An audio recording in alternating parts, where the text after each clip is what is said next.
desmayé en el vestíbulo del hospital, mi médico pasó junto a mí y dijo, ¿sigues actuando? Ya veo.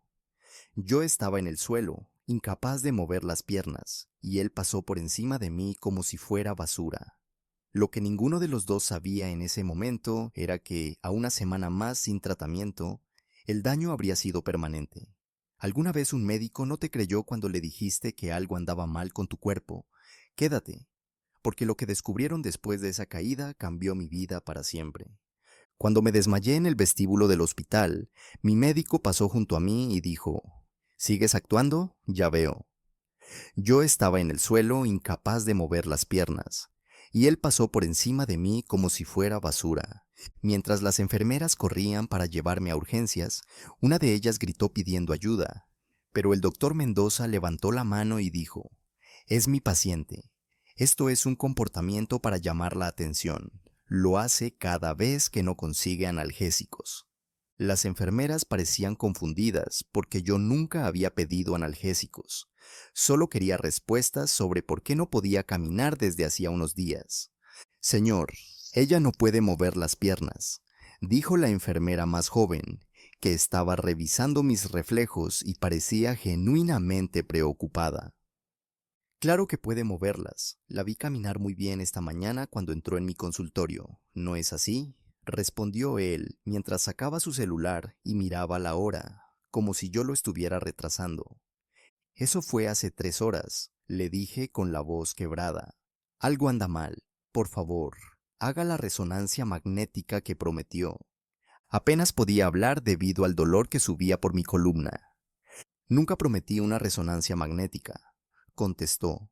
Usted la exigió porque ha estado leyendo sitios web médicos. Se volvió hacia las enfermeras con una sonrisa despectiva. Déjenla. Se levantará cuando se dé cuenta de que nadie se traga su actuación.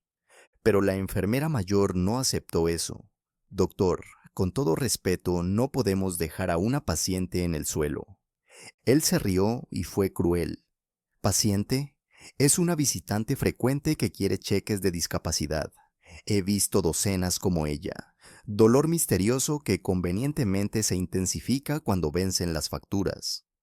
Traté de sentarme, pero no pude. Trabajo a tiempo completo, le dije. No quiero discapacidad. Quiero saber qué me pasa. Él puso los ojos en blanco y abrió mi expediente en la tableta.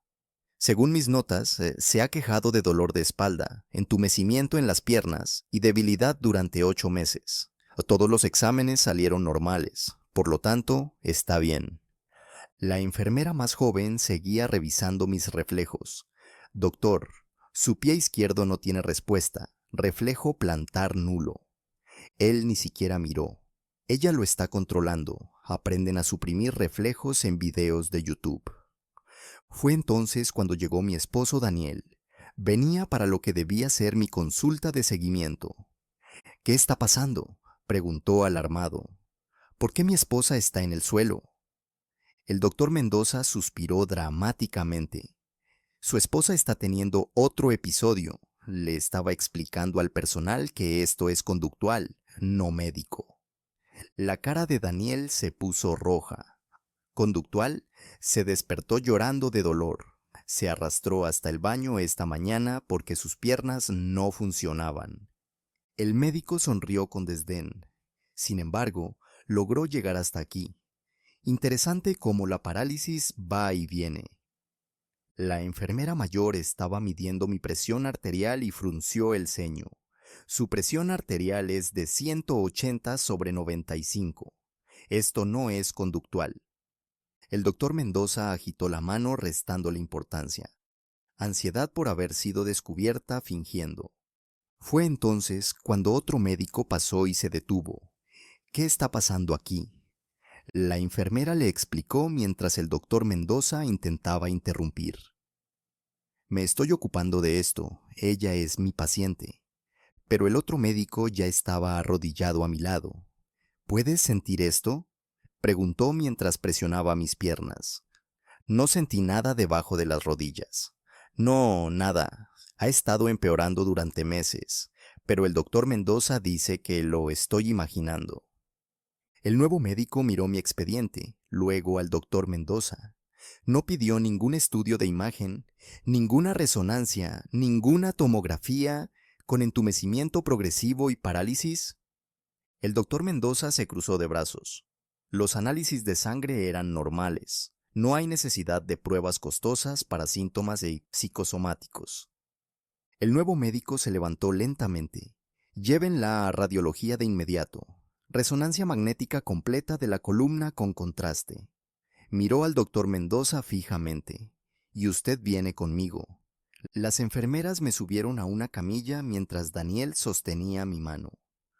2 horas después, el nuevo médico regresó con los resultados de la resonancia y el jefe de neurología. Sus caras lo decían todo. Tienes un tumor comprimiendo tu médula espinal, me dijo. Ha estado creciendo durante meses. A una semana más y el daño habría sido permanente. Se volvió hacia Daniel. Necesita cirugía. Esta noche. Empecé a llorar, no de dolor, sino de alivio, porque alguien finalmente me creía. El doctor Mendoza dijo que estaba fingiendo. Susurré.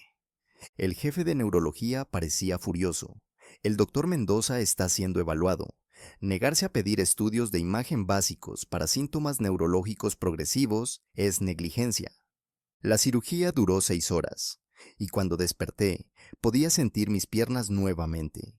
El cirujano dijo que si hubiéramos esperado una semana más, habría quedado paralizada de por vida.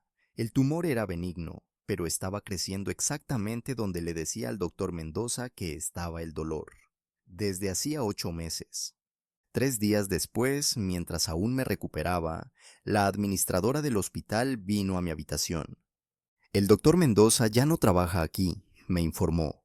Revisamos sus otros casos y encontramos un patrón de ignorar a pacientes femeninas con dolor crónico. 17 mujeres con condiciones graves que él etiquetó como adictas a los medicamentos o hipocondríacas. Me entregó una tarjeta. El hospital cubrirá todos sus gastos médicos y tratamiento continuo. También recomendamos que hable con nuestro departamento legal.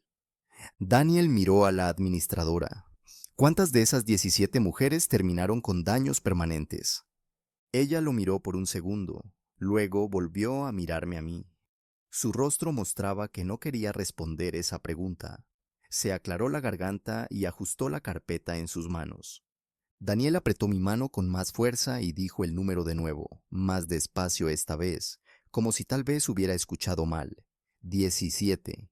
Dijo 17 mujeres.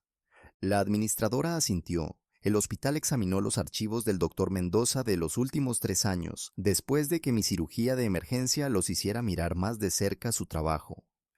Encontraron 17 casos en los que se negó a pedir exámenes básicos para mujeres que acudieron a él con dolor continuo y otros síntomas. Esas mujeres fueron a otros médicos más tarde y fueron diagnosticadas con problemas médicos reales. Algunas de ellas tienen daños que nunca mejorarán debido al tiempo que esperaron por el tratamiento. Sentí que se me revolvían el estómago. La habitación se sentía demasiado caliente y demasiado pequeña. Seguí pensando en cómo casi terminé paralizada para siempre, y alguien solo me ayudó porque otro médico pasó por casualidad en el momento adecuado. La voz de Daniel se hizo más fuerte cuando preguntó qué pasó con esas otras mujeres y si el hospital les contó sobre el despido del doctor Mendoza. La administradora dijo que estaban contactando a todas las afectadas. Querían ofrecer apoyo e informarles que podían hablar con abogados si lo deseaban. Sacó una tarjeta de presentación y se la entregó a Daniel, ya que mis manos temblaban demasiado para sostener nada. La tarjeta tenía información del asistente de pacientes del hospital y también de un abogado que se ocupa de casos médicos. Después de que ella se fue, Daniel y yo nos quedamos sentados allí sin decir nada. Debería haberme sentido mejor sabiendo que el doctor Mendoza se había ido y no podía lastimar a nadie más. Pero en cambio, sentí náuseas pensando en todas esas mujeres que sufrieron, porque nadie lo detuvo antes. Daniel se levantó y caminó por la habitación. Continuaba pasándose las manos por el cabello, lo que hace cuando intenta no perder el control por completo. Observé el suero goteando lentamente en mi brazo, y me pregunté ¿Cuántas de esas 17 mujeres estaban sentadas en habitaciones de hospital ahora, lidiando con problemas que podrían haberse detectado temprano? ¿Cuántas de ellas perdieron sus trabajos porque estaban demasiado enfermas para trabajar? ¿Cuántas tuvieron personas que dejaron de creer en ellas, al igual que el doctor Mendoza no me creyó a mí? Más tarde esa noche, el jefe de neurología vino a verme. Tenía mi expediente con él. Se sentó en la silla junto a mi cama y me explicó que necesitaba tener mucho cuidado con los movimientos durante las próximas 6 semanas. Nada de levantar peso, nada de torcer la espalda, nada de movimientos bruscos. Después de eso, comenzaría la fisioterapia para recuperar mi fuerza. Dijo que el tumor no era cáncer, lo cual era bueno, pero había estado creciendo durante al menos un año según lo que vieron en las imágenes, tal vez más. Le pregunté directamente si había mirado las notas del doctor Mendoza en mi archivo antes de la cirugía. Dejó de escribir y me miró. Dijo que sí, lo leyó todo. La falta de cualquier trabajo diagnóstico era alarmante, dado lo claros que eran mis síntomas en las notas. 8 meses de consultas donde describí los mismos problemas progresivos, y el doctor Mendoza nunca pidió un solo examen de imagen. Daniel se inclinó hacia adelante en la silla y preguntó por qué nadie notó ese patrón antes, si había 17 mujeres pasando por lo mismo. El jefe de neurología pareció incómodo. Explicó que las quejas sobre el doctor Mendoza fueron a diferentes departamentos a lo largo de los años. Nadie las reunió en un solo lugar hasta después de que mi cirugía de emergencia los hiciera realizar una revisión completa de sus casos. El sistema falló, dijo él, y lo sentía mucho. Pero lo siento no ayudaba a las mujeres que ya estaban heridas. Esa noche no pude dormir, aunque la medicación para el dolor debería haberme noqueado. Seguí pensando en esas otras mujeres. ¿Estarían algunas de ellas lidiando con daños permanentes? ¿Habrían perdido sus trabajos porque no podían trabajar mientras estaban enfermas? ¿Sus familias dejaron de creer en ellas cuando médico tras médico decía que no había nada malo? Los pensamientos continuaron girando y girando hasta que la enfermera entró a las 2 de la mañana para verificar mis signos vitales y me encontró llorando. A la mañana siguiente, una mujer del servicio de atención al paciente vino a visitarme. Se presentó como defensora del paciente y dijo que estaba allí para ayudarme a entender qué apoyo podía ofrecer el hospital. Era simpática, pero podía ver que estaba leyendo un guión. Habló sobre servicios de terapia y ayuda financiera con facturas médicas. Dijo que el hospital se tomaba estas situaciones muy en serio y quería asegurarse de que tuviera todo lo que necesitaba para mi recuperación. Pero tuvo cuidado de no decir que el hospital hizo algo mal más allá de lo que el doctor Mendoza hizo por su cuenta. Como si él fuera una manzana podrida y el resto del hospital no tuviera idea de lo que estaba pasando. Le pregunté a la defensora del paciente si podía darme la información de contacto de las otras 17 mujeres. Ella negó con la cabeza y explicó que las reglas de privacidad significaban que no podía compartir su información sin permiso, pero podía pasarles mis datos de contacto. Entendí las reglas, pero me sentí frustrada porque necesitaba hablar con alguien que hubiera pasado por lo que yo estaba pasando. Daniel apretó mi mano y dijo que resolveríamos esto juntos, pero podía ver que él también estaba frustrado. Después de que ella se fue, Daniel tomó el teléfono y llamó al abogado. Ricardo Vargas contestó al segundo tono y escuchó mientras mi esposo explicaba lo que me pasó. Ricardo dijo que podría reunirse con nosotros tan pronto como me dieran de alta e hizo algunas preguntas sobre mis síntomas y la negativa del doctor Mendoza a pedir exámenes. Entonces, dijo algo que nos hizo enderezarnos en la silla a ambos. Ya había sido contactado por otras 3 mujeres de la lista de pacientes del doctor Mendoza y estaba viendo un patrón claro de negligencia médica. Daniel puso el teléfono en altavoz para que yo pudiera escuchar. Ricardo explicó que los casos de patrón como este eran más fuertes que las demandas individuales de mala praxis, porque mostraban un comportamiento continuo. Dijo que hablaríamos más después de que llegara a casa, pero quería que supiéramos que se tomaba esto en serio. A la mañana siguiente, una mujer con uniforme médico llamó a mi puerta y se presentó como Lucía Ramos, mi fisioterapeuta. Tenía una sonrisa cálida pero ojos serios. Explicó que comenzaríamos con ejercicios básicos de movimiento para evitar que mis músculos se debilitaran más mientras me recuperaba. Me ayudó a sentarme en la cama y me mostró cómo flexionar los pies y doblar las rodillas sin poner estrés en la columna. Los ejercicios parecían simples, pero podía ver por la forma cuidadosa en que me observaba que había visto las imágenes que mostraban daños en los nervios. No dijo nada directamente sobre eso, solo ajustó mis movimientos e hizo notas en su tableta. Después de 20 minutos, mis piernas temblaban por el esfuerzo de movimientos que solían ser automáticos. Lucía regresó esa tarde para otra sesión, y esta vez fue más directa. Se sentó junto a la cama y me dijo que debería recuperar la mayor parte de mi fuerza y movilidad, pero que cierto entumecimiento en mi pie izquierdo probablemente sería permanente. El nervio había estado comprimido durante mucho tiempo antes de la cirugía, y ese tipo de daño no siempre sanaba por completo. Sentí que la ira ardía en mi pecho porque eso era exactamente lo que temía cuando seguía pidiendo exámenes al doctor Mendoza. Si hubiera pedido la resonancia hacía 8 meses, cuando la pedí por primera vez, el tumor sería más pequeño y el nervio no se habría dañado. Lucía vio cambiar mi cara y me entregó un pañuelo. Luego dijo algo que me hizo llorar aún más. Dijo que sentía mucho que esto me hubiera pasado, y que había visto a muchos pacientes llegar a ella con lesiones evitables porque los médicos no escuchaban. 5 días después de la cirugía, el jefe de neurología me dio el alta. Repasó instrucciones estrictas sobre restricciones de movimiento para las próximas 6 semanas.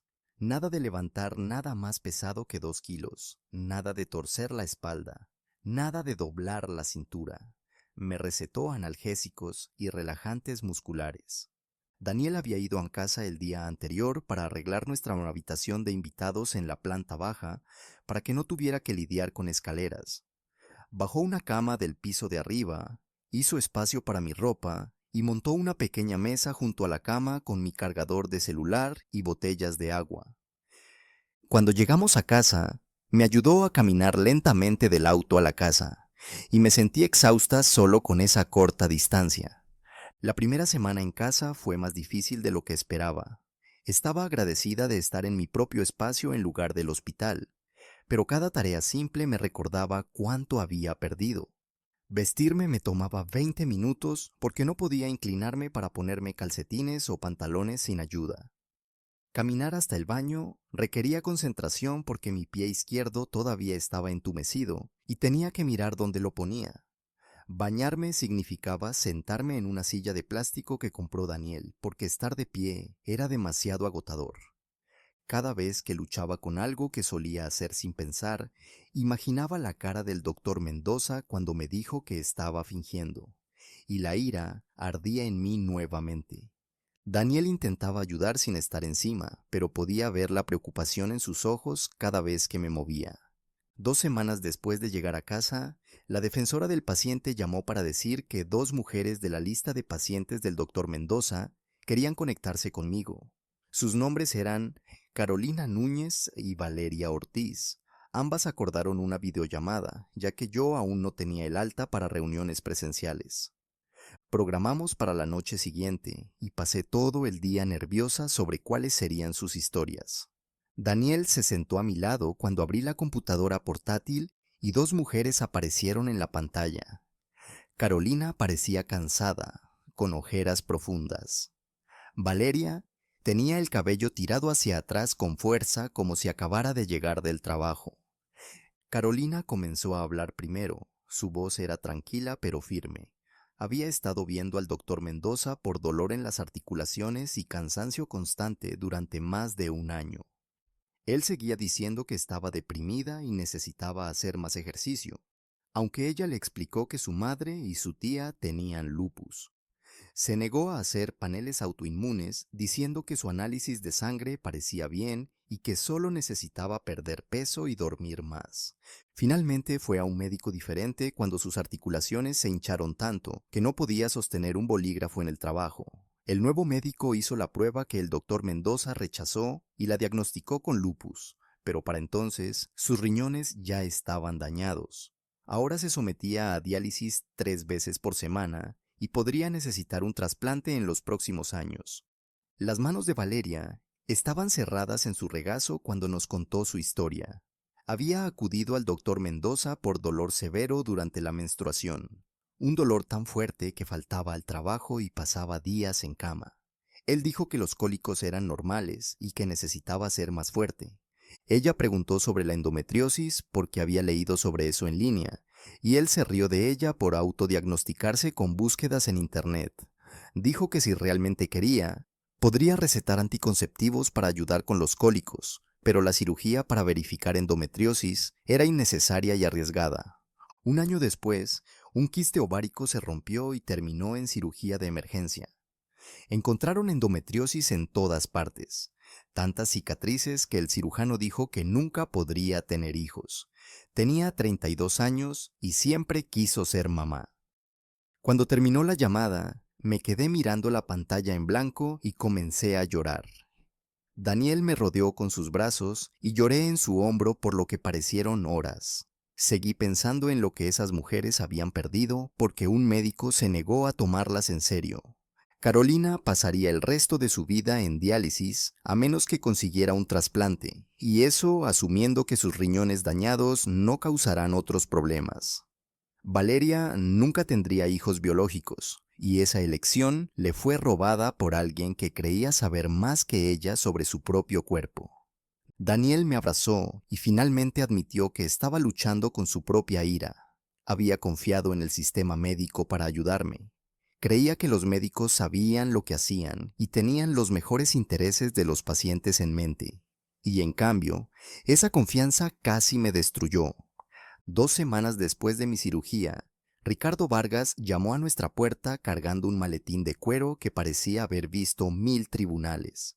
Daniel lo dejó entrar, mientras yo me quedaba en el sofá, aún sin poder caminar mucho. Ricardo tenía quizás 50 años, canoso en las sienes y el tipo de ojos cansados que venían de ver a muchas personas ser lastimadas por sistemas que deberían protegerlas. Se sentó en la silla frente a mí y sacó una tableta. Luego me miró por un largo momento antes de hablar. Me dijo que había practicado la abogacía por negligencia médica durante 23 años, y este caso lo enojaba más que casi cualquier cosa que hubiera visto antes. El problema con casos como el mío, explicó, era que los jurados a menudo no creían a las mujeres sobre sus niveles de dolor o síntomas. Así que probar que un médico descartó preocupaciones legítimas podía ser increíblemente difícil. Pero esta situación era diferente porque el doctor Mendoza había documentado todo por escrito, creando un rastro de papel que mostraba exactamente cómo se había negado a seguir los estándares médicos básicos. Ricardo abrió las notas del doctor Mendoza en su tableta y comenzó a leerlas en voz alta. Entrada tras entrada donde el doctor Mendoza escribía que yo estaba buscando pastillas, que mis síntomas eran conductuales, que estaba exagerando para llamar la atención u obtener beneficios de discapacidad. Había escrito cosas similares sobre docenas de otras pacientes, siempre mujeres, siempre descartando sus quejas como psicológicas o fabricadas. Las notas deberían haberlo protegido mostrando su razonamiento clínico, pero en cambio probaron que tenía un patrón de negarse a pedir pruebas diagnósticas estándar cuando las mujeres informaban dolor. Ricardo ya había contactado a 6 de las 17 mujeres de la lista de pacientes del doctor Mendoza, y las historias eran devastadoras.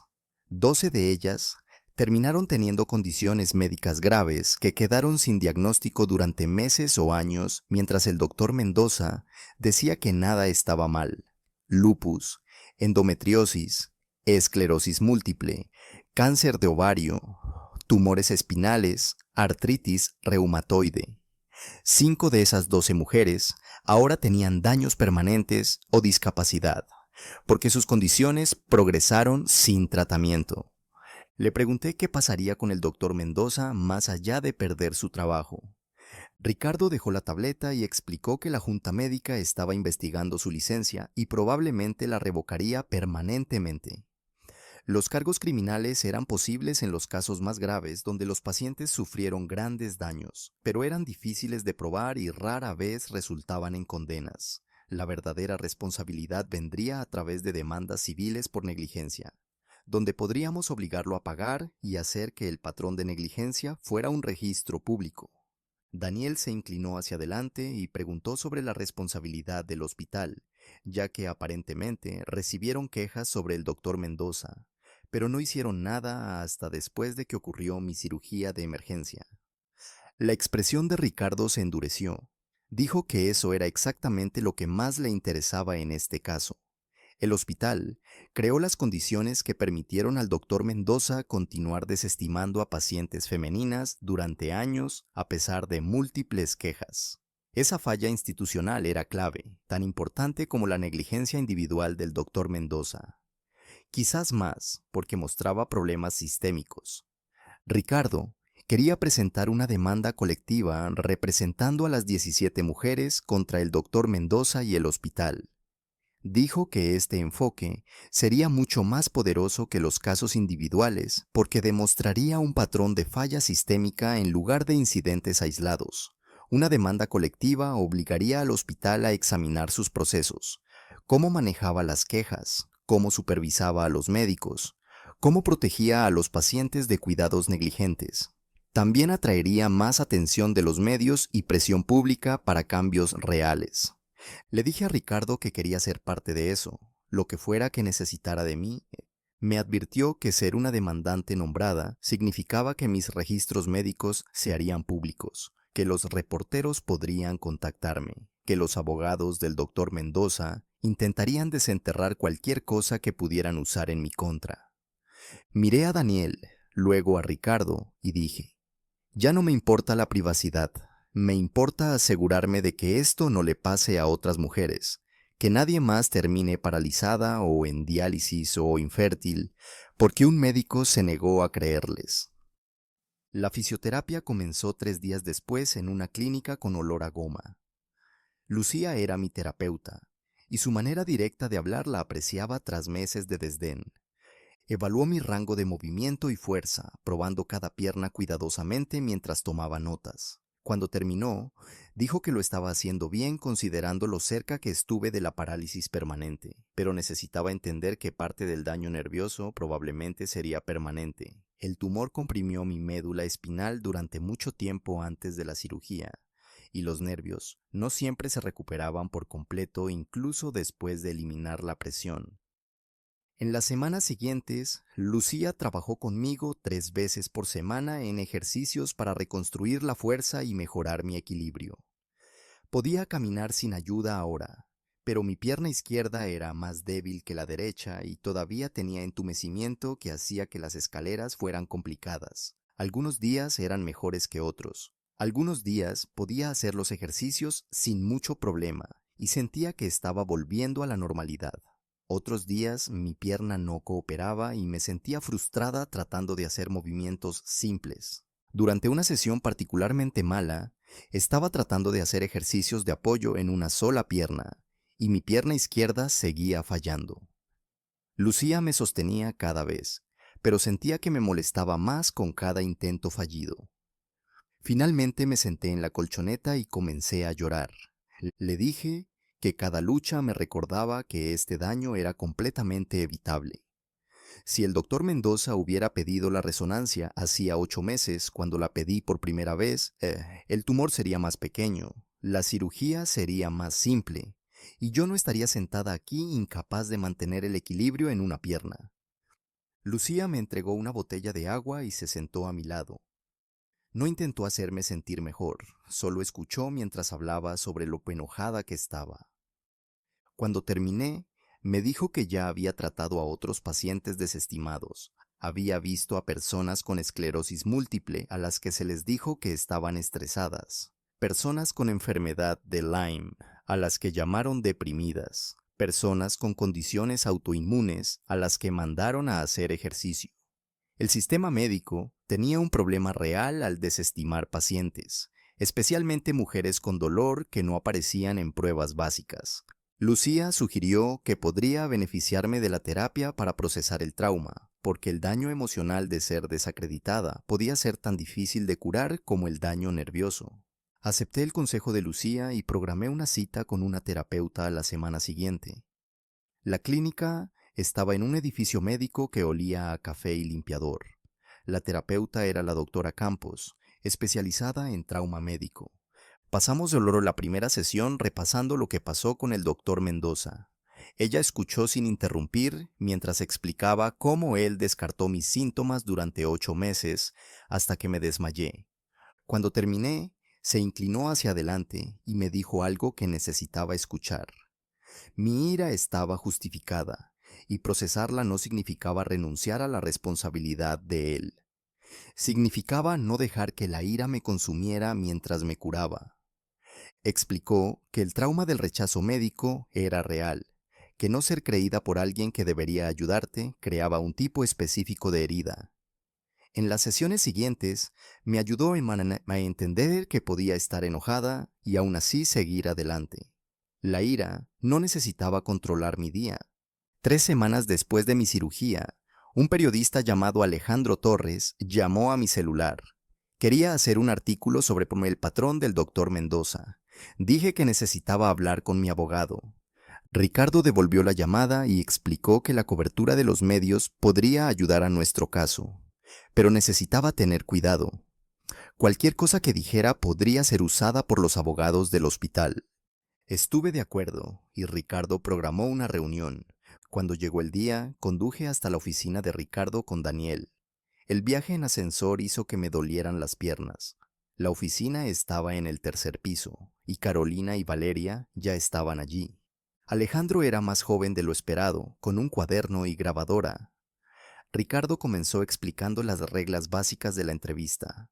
Podíamos hablar sobre nuestras experiencias y síntomas, pero no discutir detalles específicos sobre la investigación pendiente o políticas internas. Alejandro asintió y comenzó a hacer preguntas. Pasamos 2 horas repasando nuestras historias. Hablé sobre los 8 meses de consultas negadas. Carolina describió cómo descartó su dolor y fatiga como depresión. Valeria detalló el dolor menstrual severo que él llamó cólico normal. Alejandro tomó notas cuidadosas e hizo preguntas de seguimiento. Al final, mi voz estaba ronca de tanto hablar y mi pierna palpitaba. El artículo de Alejandro fue publicado a la semana siguiente con el titular Patrón de negligencia. Cómo el prejuicio dejó a 17 mujeres sin diagnóstico. Compré 3 copias del periódico. El artículo estaba en la primera página con una foto del hospital. Incluía citas directas de nosotras 3 y relatos anónimos de otras víctimas. Alejandro había hecho su investigación, levantando estadísticas sobre cómo el dolor de las mujeres es subtratado. Citó estudios que muestran que las mujeres esperan más tiempo por analgésicos y tienen mayor probabilidad de que sus síntomas se atribuyan a ansiedad. Leer el artículo me hizo llorar, porque ver nuestras experiencias validadas parecía importante, como prueba de que lo que nos pasó fue real. El artículo generó atención rápida. El hospital emitió una declaración 2 días después expresando pesar por las fallas institucionales. Su respuesta parecía vacía y calculada. Hablaron sobre nuevos sistemas, pero solo actuaron después de que mi cirugía forzó su mano. Más mujeres comenzaron a manifestarse después del artículo. Algunas eran expacientes del doctor Mendoza. Otras tuvieron experiencias similares con otros médicos. Creé un grupo privado en redes sociales para mujeres con negligencia médica y en una semana tenía más de 40 miembros. El alcance del problema quedó claro. No se trataba de un médico malo, sino de un sesgo sistémico en cómo se trataba el dolor femenino. Mujeres con endometriosis, escuchando que eran menstruaciones malas. Mujeres con enfermedades autoinmunes, escuchando que estaban estresadas. El patrón se repetía. Ricardo presentó la demanda colectiva 6 semanas después. Representaba a 12 de las 17 mujeres con condiciones graves no diagnosticadas. Explicó que el estándar legal requería probar daño real derivado de la negligencia y el diagnóstico tardío. Las 12 teníamos daños permanentes. La demanda nombró al doctor Mendoza y al hospital. Ricardo realizó una conferencia de prensa en su oficina. Me paré en el micrófono con mi bastón y hablé sobre desmayarme en el vestíbulo. Carolina describió su daño renal y diálisis. Valeria habló sobre la infertilidad. Las cámaras grabaron todo y la historia fue captada por medios regionales. Esa noche me vi en el noticiero. Estaba 8 semanas por cirugía cuando mi cirujano me dio el alta para actividades limitadas. Mi recuperación física había progresado. Podía caminar sin asistencia ahora, aunque todavía tenía entumecimiento y necesitaba cuidado con el equilibrio. Las escaleras seguían siendo complicadas. Lucía dijo que lo estaban haciendo bien, pero algunos daños probablemente nunca sanarían totalmente. Comencé a trabajar desde casa a tiempo parcial. Carolina, Valeria y yo formamos un grupo de apoyo, reuniéndonos para tomar café. Carolina luchaba más debido a la diálisis. Tuvo que dejar su trabajo de maestra. Hablaba sobre la lista de espera para trasplante y la incertidumbre. Algunos días bromeaba, otros se retraía. Valeria estaba callada en la cafetería. Finalmente dijo que trabajaba con una terapeuta sobre la infertilidad y lo que la negligencia le robó. A veces veía a una embarazada y la ira la golpeaba. Había perdido la oportunidad de tener hijos biológicos porque un médico la ignoró. Carolina le apretó la mano. Valeria mencionó agencias de adopción, pero el duelo complicaba el proceso. Quería ser madre, pero sentía la pérdida. Carolina sugirió comenzar una organización de defensa del paciente para la negligencia del dolor de las mujeres. La idea tenía sentido, pero abrumaba. Ninguna tenía respuestas claras, pero la necesidad era urgente. Carolina dijo que otras mujeres la habían contactado tras ver las noticias. 2 días después, Ricardo me llamó. El equipo legal del hospital quería discutir un acuerdo, pero con un enfoque preocupante. Querían negociar con cada demandante individualmente, no como grupo. Ricardo explicó que era una táctica para reducir pagos y evitar cambios. Si aceptábamos acuerdos individuales, evitarían reformas institucionales. Me pidió contactar al grupo. El hospital contaba con que aceptáramos acuerdos rápidos por necesidad financiera o agotamiento, lo que debilitaría el caso para todas las demás. Colgué, sintiendo rabia, al saber que incluso ahora, incluso después de todo, el hospital estaba tratando de minimizar la responsabilidad y evitar cambios reales. Nos reunimos en la oficina de Ricardo 3 días después, las 12 demandantes amontonadas en su sala de conferencias. Expuso la situación claramente y sin endulzar la dificultad de la elección que enfrentábamos. Los acuerdos individuales probablemente serían mayores para aquellas de nosotras con los resultados más graves, explicó.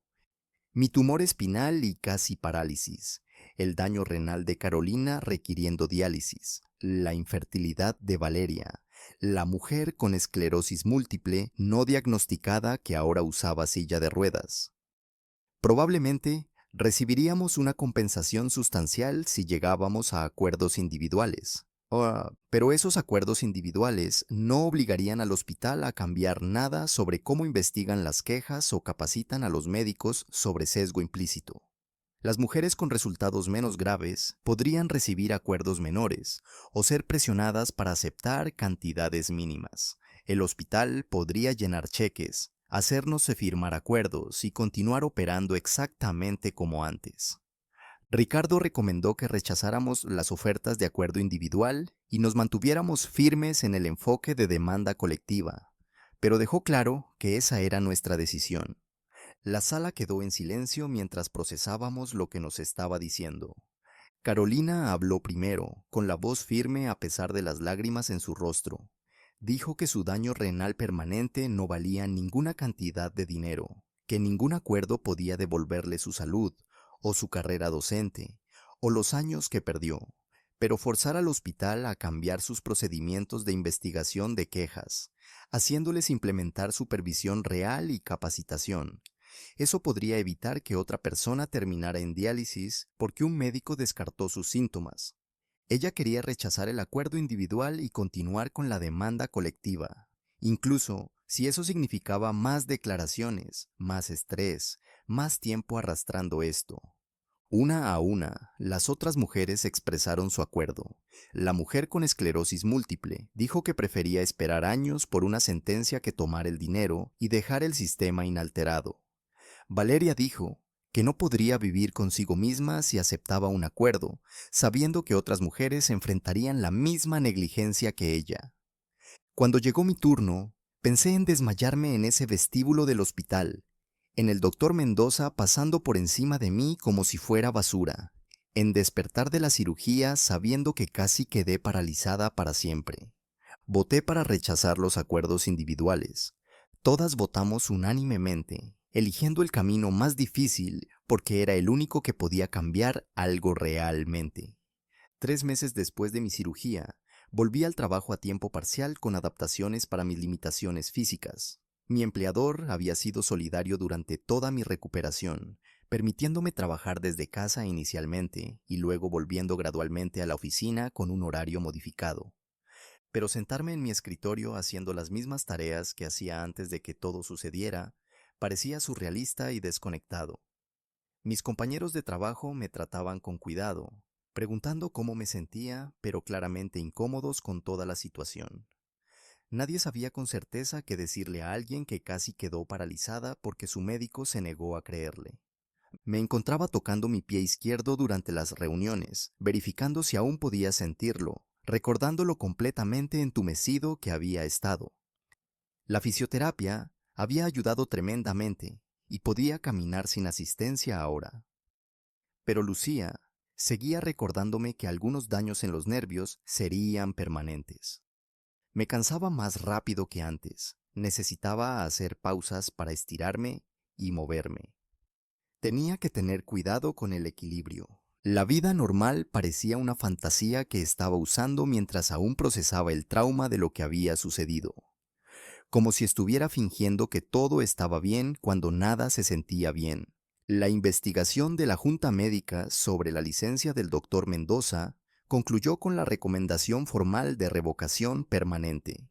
Ricardo llamó para darme la noticia y explicó que este era realmente un resultado fuerte que no deberíamos dar por sentado. Las juntas médicas a menudo protegían a los médicos, incluso en casos de error claro, dijo, porque las juntas estaban compuestas por otros médicos que entendían lo difícil que era el trabajo y tendían a dar a los colegas el beneficio de la duda. Pero las pruebas contra el doctor Mendoza eran tan abrumadoras, el patrón tan claro y documentado, que la Junta no podía ignorarlo sin destruir su propia credibilidad. 17 mujeres con condiciones graves no diagnosticadas. Notas detalladas, mostrando su razonamiento desdeñoso. Múltiples quejas presentadas a lo largo de años que el hospital no investigó adecuadamente. Todo eso sumaba a un caso que no podían barrer debajo de la alfombra. Ricardo dijo que debíamos esperar que el abogado del doctor Mendoza apelara la recomendación, pero la revocación permanente probablemente se mantendría. Sentí una satisfacción sombría al escuchar eso, sabiendo que no sería capaz de descartar el dolor de otra mujer. Pero eso no deshacía el daño que ya había causado a tantas de nosotras. El abogado del doctor Mendoza presentó mociones para desestimar el caso aproximadamente una semana después de la recomendación de la Junta Médica. El argumento legal alegaba que su juicio clínico había estado dentro del estándar de atención y que los malos resultados no necesariamente constituían negligencia. Ricardo esperaba esa estrategia de defensa y no estaba preocupado por el éxito de la moción. Ya había alineado testigos expertos preparados para testificar sobre cómo rechazar pruebas diagnósticas para síntomas neurológicos progresivos violaba los estándares médicos básicos. Un médico podría hacer un diagnóstico erróneo y no ser responsable por negligencia si hubiera seguido los protocolos apropiados, explicó Ricardo. Pero el doctor Mendoza no había seguido protocolos de ninguna manera.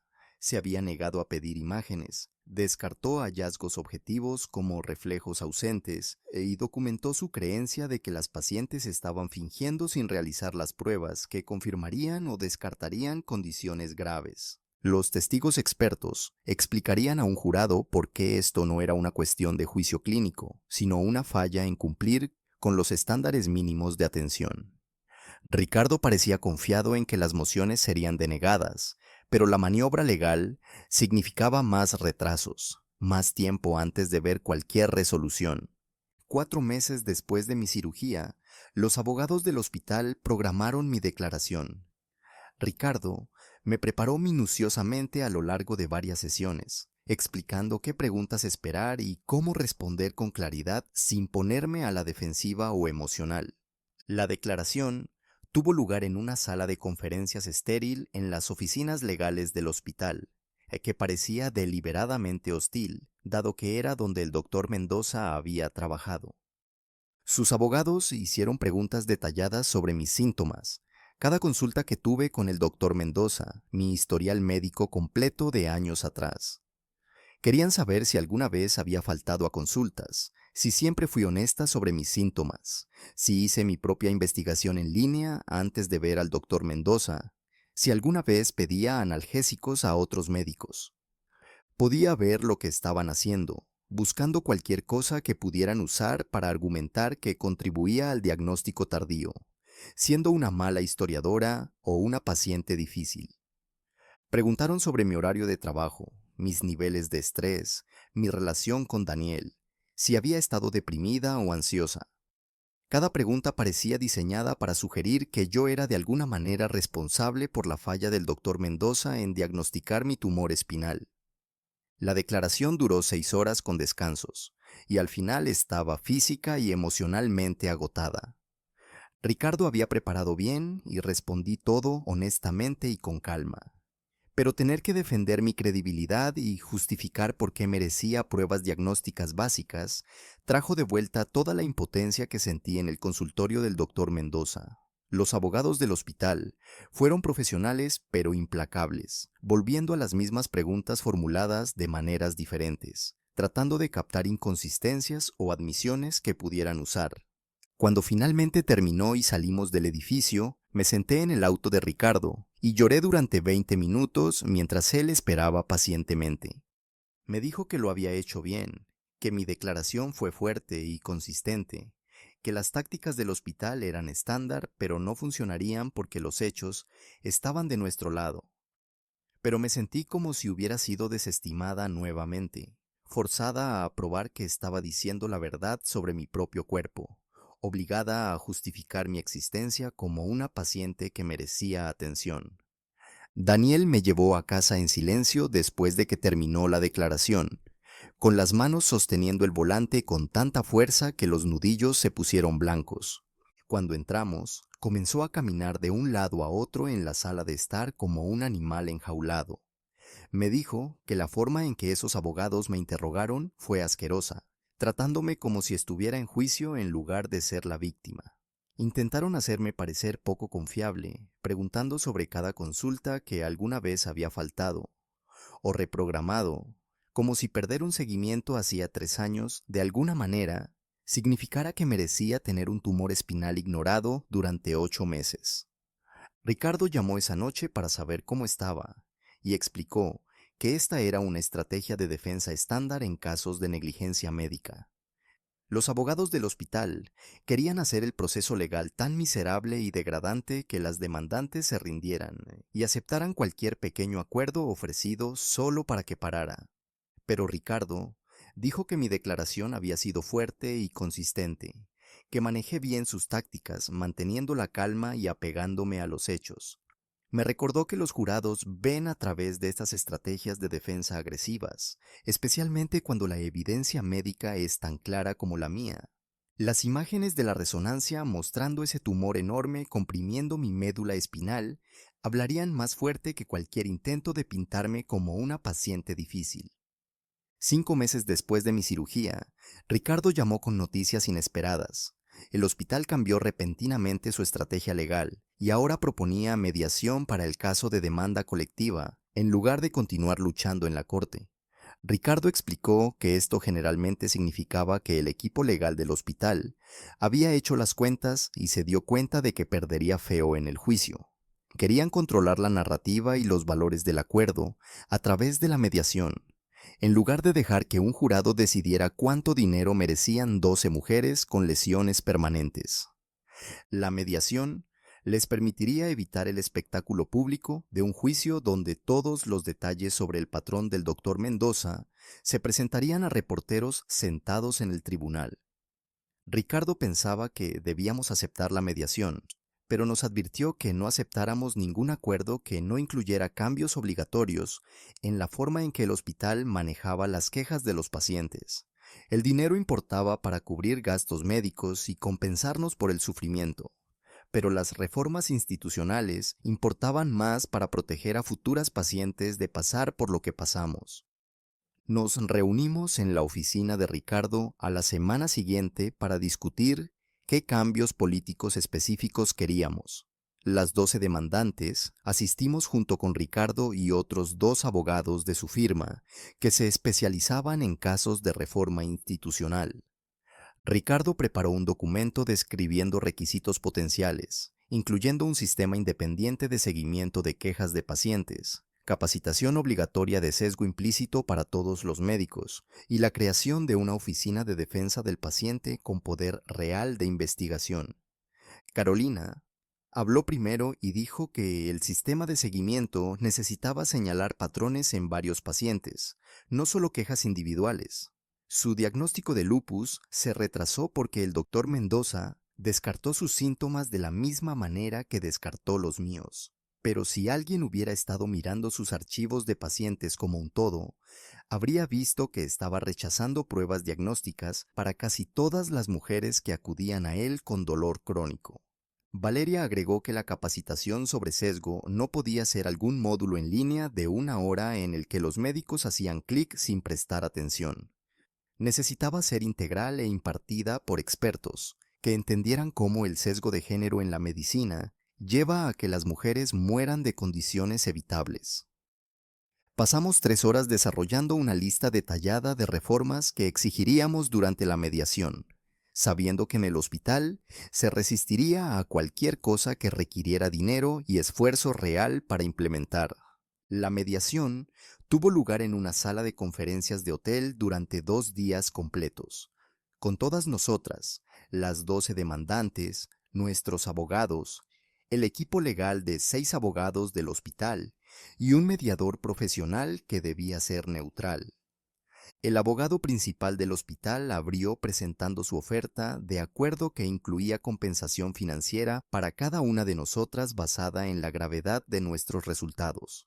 Los valores oscilaban desde $50,000 para mujeres cuyas condiciones fueron detectadas antes de que ocurrieran daños permanentes, hasta $500,000 para Carolina, cuya insuficiencia renal requería diálisis continua.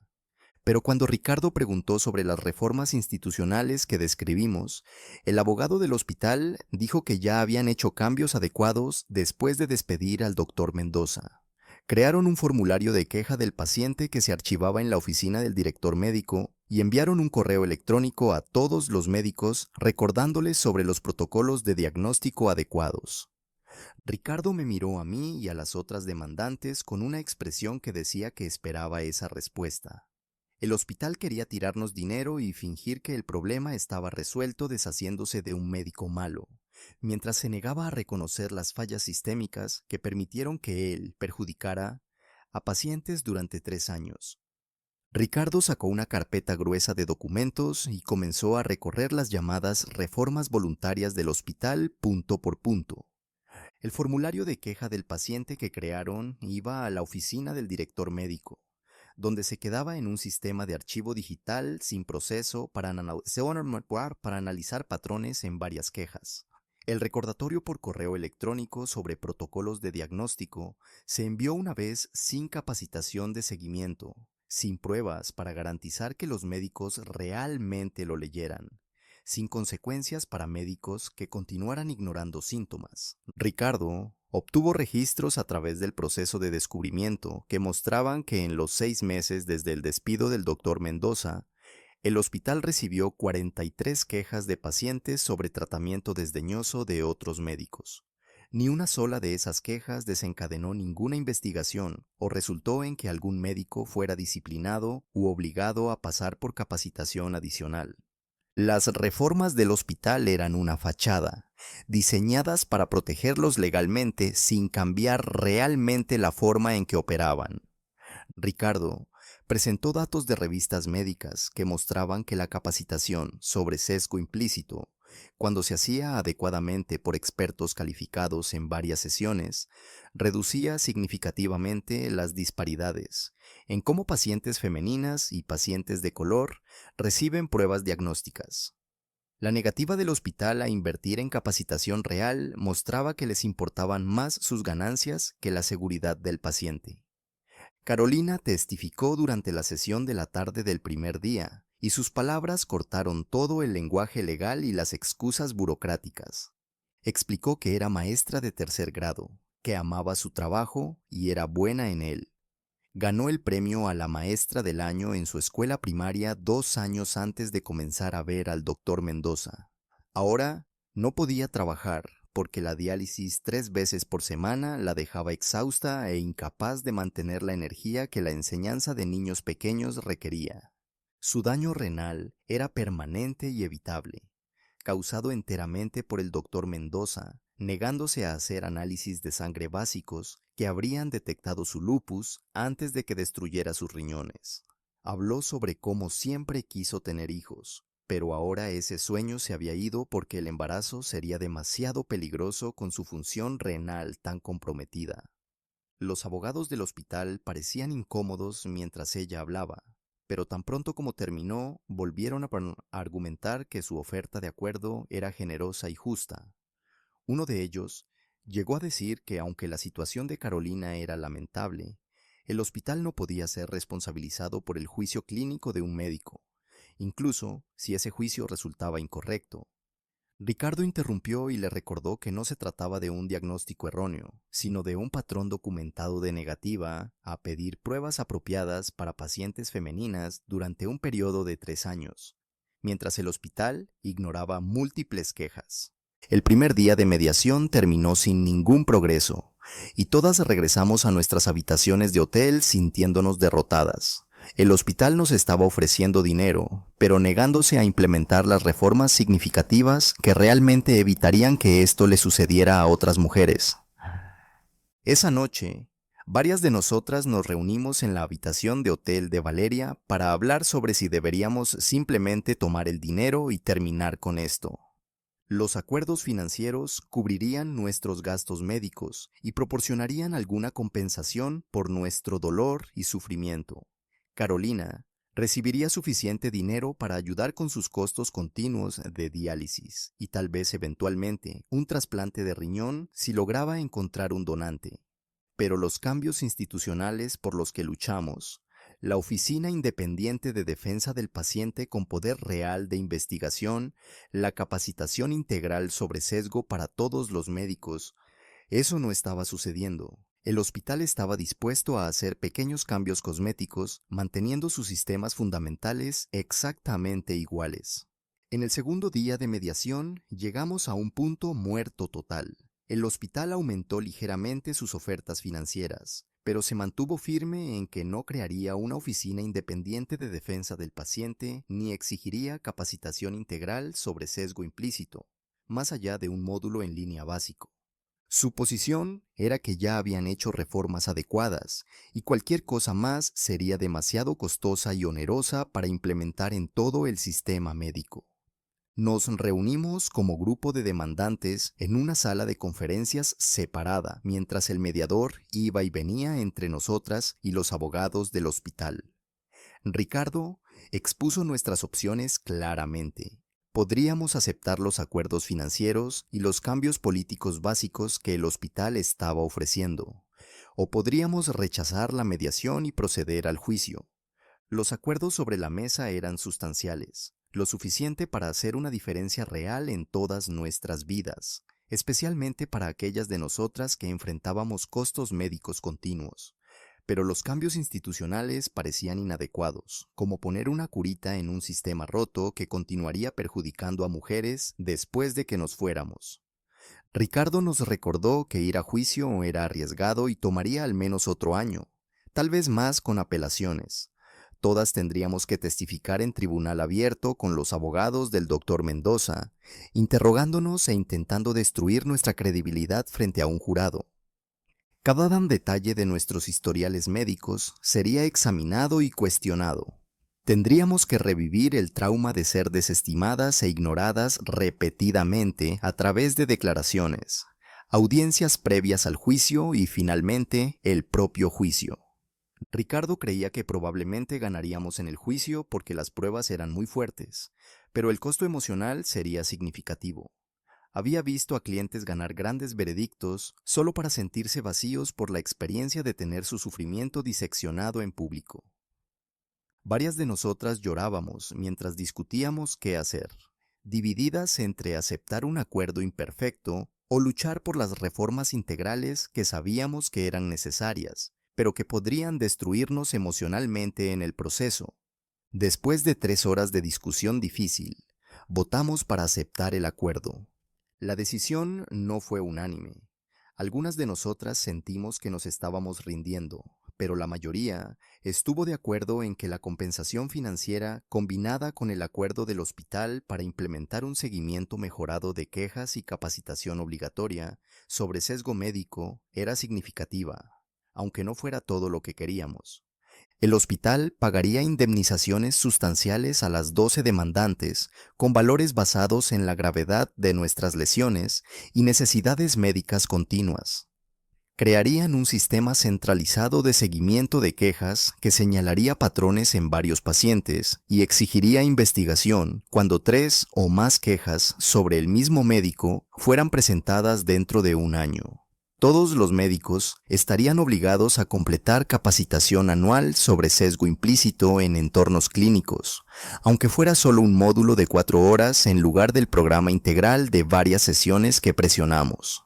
La Oficina Independiente de Defensa del Paciente que queríamos no se incluyó en el acuerdo, lo que pareció la mayor pérdida. Pero estábamos exhaustas de luchar y el hospital dejó claro que arrastraría esto por años si no aceptábamos sus términos. Mientras firmábamos los documentos del acuerdo, sentí alivio mezclado con decepción, sabiendo que habíamos logrado algo importante, pero preguntándome si sería suficiente para proteger realmente a la próxima mujer que entrara en ese hospital con dolor inexplicable. Los papeles del acuerdo llegaron por correo la mañana de un martes, 6 meses después de que me llevaran a cirugía. Daniel firmó el paquete mientras yo estaba sentada en la mesa de la cocina con mi café, observando por la ventana mientras las hojas caían del roble en nuestro patio trasero. Ricardo había llamado el día anterior para decir que todo estaba finalizado, que el dinero se transferiría en 48 horas. Pero ver los documentos reales hizo que todo fuera real de una manera que su voz por teléfono no había hecho. Abrí el sobre y saqué el acuerdo de liquidación, examinando páginas de lenguaje legal hasta encontrar el número. Era más dinero del que había tenido, más de lo que mis padres ganaron en 5 años de trabajo, suficiente para cubrir todas las facturas médicas y sesiones de fisioterapia con sobras. Daniel leyó por encima de mi hombro y soltó un silbido bajo, pero no sentí nada excepto el entumecimiento familiar en mi pie izquierdo que me recordaba por qué el dinero existía en primer lugar. Ninguna cantidad de compensación podía restaurar la función total de mi pierna, o borrar los 8 meses que pasé rogándole al doctor Mendoza que me creyera, mientras un tumor crecía contra mi columna. Puse los papeles en la mesa y tomé mi café, tomando un sorbo mientras Daniel apretaba mi hombro. El dinero ayudaría, haría las cosas más fáciles, pero no podía deshacer el daño o devolver lo que se perdió. Carolina me llamó 3 días después de la compensación del acuerdo, con la voz tensa de agotamiento de su sesión matutina de diálisis. Quería reunirse para almorzar para discutir algo importante. Cuando Valeria se unió a nosotras en el café en el centro, me di cuenta de que habían estado planeando esta conversación. Carolina empujaba la ensalada por el plato sin comer mucho, hablando sobre cómo el dinero del acuerdo parecía dinero de sangre. Compensación por daños permanentes que nunca deberían haber sucedido. Valeria estuvo de acuerdo diciendo que su acuerdo no podía comprar los hijos que quería, No podía revertir la infertilidad que la negligencia del doctor Mendoza había causado. Las escuché hablar sobre sentirse atrapadas, sobre tener dinero pero ningún propósito, sobre querer canalizar su ira hacia algo que pudiera ayudar realmente a otras mujeres. Fue entonces cuando Carolina sugirió usar parte de nuestros acuerdos para iniciar una organización sin fines de lucro centrada en la negligencia médica del dolor de las mujeres. Había estado investigando organizaciones de defensa del paciente y descubrió que ninguna abordaba específicamente el patrón que experimentamos: la manera sistemática en que las pacientes femeninas son etiquetadas como dramáticas o adictas a las drogas cuando informan síntomas que los médicos no pueden explicar de inmediato. Valeria sacó una carpeta con notas que había compilado sobre estructura organizacional, requisitos de financiamiento y declaraciones de misión. Claramente, habían estado trabajando en esto juntas, esperando el momento adecuado para incluirme. Pregunté qué imaginaban y Carolina explicó que quería actuar como directora ejecutiva, ya que su horario de diálisis hacía imposible el regreso a la enseñanza, mientras que Valeria y yo podríamos unirnos a la junta y contribuir manteniendo nuestros trabajos. Las tres pasamos 2 horas mapeando lo que la organización podría hacer. ¿Cómo podría proporcionar recursos para mujeres que sufren negligencia médica? Orientación sobre cómo documentar síntomas y solicitar segundas opiniones. Estrategias para registrar quejas efectivas. Cuando pagamos la cuenta, nos habíamos comprometido a reunir partes de nuestros acuerdos y contactar a las otras demandantes para ver quién más quería contribuir. El papeleo de la organización sin fines de lucro tomó 3 meses para procesar, pero comenzamos a construir recursos de inmediato. Pasé las noches después del trabajo creando guías para mujeres sobre cómo documentar sus síntomas de maneras que los médicos no pudieran descartar fácilmente, cómo solicitar copias de sus registros médicos, cómo encontrar segundas opiniones cuando su médico primario rechazaba pruebas. Valeria usó su experiencia en educación para desarrollar módulos de capacitación sobre sesgo implícito en entornos clínicos, trabajando con investigadores que estudiaron la negligencia histórica del dolor de las mujeres en la literatura médica. Contactamos a escuelas de medicina sobre incorporar nuestros materiales en su plan de estudios, y 2 programas locales acordaron poner a prueba la capacitación con sus estudiantes de segundo año. Carolina coordinó todo, desde su oficina en casa, construyendo un sitio web donde las mujeres pudieran acceder a nuestros recursos de forma gratuita y enviar sus propias historias de negligencia médica. En el primer mes recibimos 43 envíos de mujeres describiendo experiencias similares a las nuestras. Médicos que se negaron a investigar sus síntomas, que las etiquetaron como ansiosas o necesitadas de atención, que retrasaron diagnósticos que llevaron a complicaciones permanentes. Leer sus historias parecía mirar espejos que reflejaban mi propio trauma de vuelta hacia mí. Y algunas noches tenía que alejarme de la computadora, porque el peso de cuán común era ese patrón se volvía abrumador. Pero ver la necesidad también reforzaba por qué la organización importaba. ¿Por qué teníamos que seguir construyendo algo que pudiera ayudar a las mujeres a navegar en un sistema que todavía descarta su dolor con demasiada frecuencia? 9 meses después de desmayarme en ese piso del vestíbulo del hospital, entré al primer taller comunitario de nuestra organización sin ninguna asistencia, solo un ligero entumecimiento en mi pie izquierdo que aprendí a compensar. Daniel vino conmigo, ayudando a arreglar las sillas mientras Carolina probaba el micrófono y Valeria organizaba folletos en la mesa de registro. 23 mujeres aparecieron, algunas con sus propias historias de negligencia médica, otras apoyando a amigas o familiares que fueron desestimadas. Me paré frente a la sala y conté mi historia, comenzando con los 8 meses rogándole al doctor Mendoza que hiciera exámenes y terminando con la cirugía de emergencia que me salvó de la parálisis permanente. Carolina compartió sobre su daño renal debido al diagnóstico tardío de lupus, y Valeria habló sobre la infertilidad causada por la endometriosis no tratada. Entonces, abrimos el espacio para que otras mujeres hablaran, y lo que siguió Fueron 3 horas de historias que me hicieron agradecida por mi resultado, mientras me rompían el corazón por lo que otras habían perdido. El daño nervioso permanente en mi pie me recordaba diariamente lo que sobreviví y lo que casi perdí, impulsándome a seguir presentándome para este trabajo, incluso cuando me drenaba emocionalmente. Daniel y yo nos acercamos a través del trauma, aprendiendo a comunicarnos mejor sobre el dolor, el miedo y la ira. Y aunque nunca estaré agradecida por lo que pasó, encontré una manera de canalizar la ira hacia algo que puede proteger a futuras pacientes. El acuerdo no podía deshacer el daño a mí o a Carolina o a Valeria o a las otras. No podía restaurar lo que el patrón de negligencia del doctor Mendoza nos robó. Pero los cambios políticos por los que luchamos y la organización de defensa que construimos significaban que su negligencia llevó a algo que podría ayudar realmente a las mujeres que vinieran después de nosotras. Lo que parecía la única resolución posible cuando el daño en sí nunca podría reverar. Moraleja plus llamado a la acción.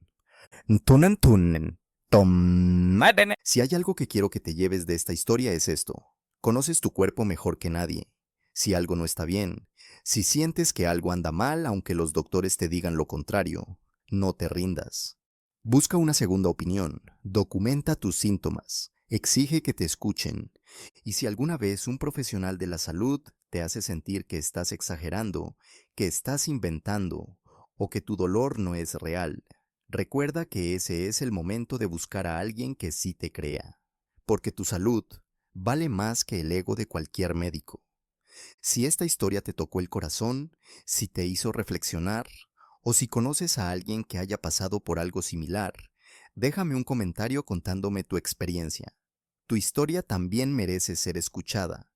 Y si todavía no te has suscrito al canal, este es el momento. Dale al botón de suscripción, activa la campanita y dale like a este video para que más personas puedan ver esta historia y aprender de ella. Nos vemos en el próximo video.